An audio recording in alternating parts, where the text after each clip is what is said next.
Alrighty then. I'm going to do this first.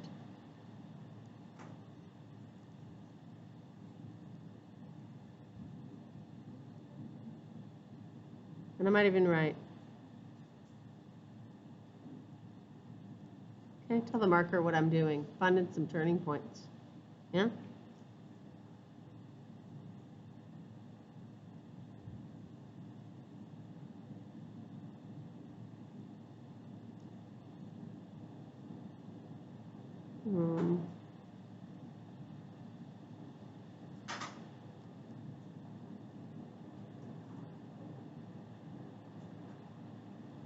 All right.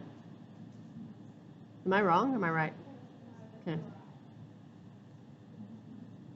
That's pretty bad for the turning points, isn't it? For a non-calculate. It's nice? Okay.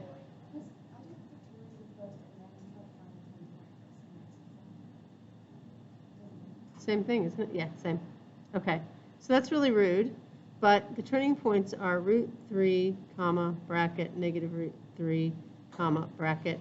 And then when you put that up there, wow, 9 times the square root of 3 minus, so when you put this back in up here to get these y values, you get 9 root 3 minus root 3 cubed, which is really, I know, sad, but it's this. Do you know that's 3 root 3?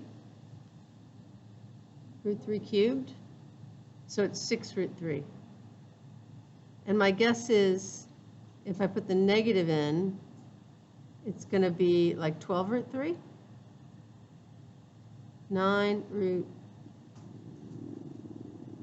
times negative root 3, so negative 9 root 3 minus negative root 3 cubed is negative 9 root 3 plus 3 root 3, so it's negative 6 root 3. Okay. Yuck. But I could kind of see them doing this on a non-calculator to see that you know the square root of 3 is close to 1.5 or something. You know what I mean? That you have a sense of number. Okay. It's evil, but it's what it is. Okay. So now I need to take the second derivative. I'll do it up here.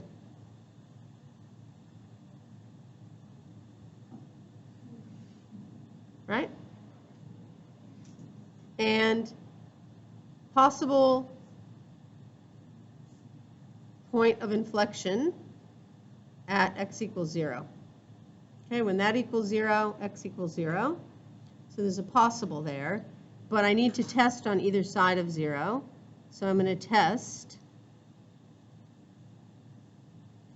negative 1 and 1 into the second derivative.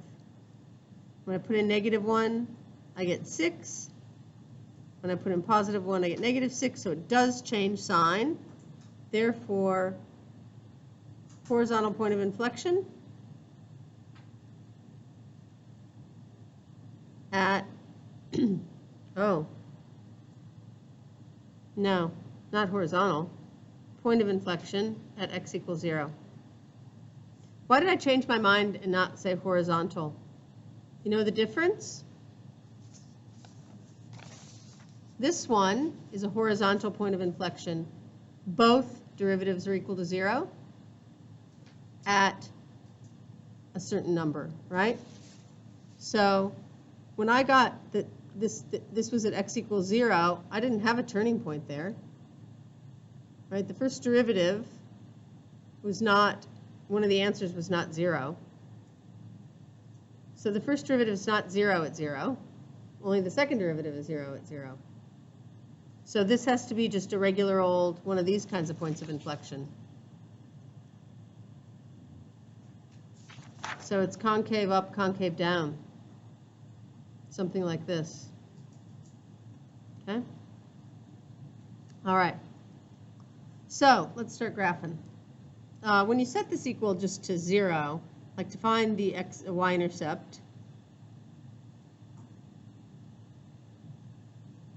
you get y equals 0. And when you set y equal to 0,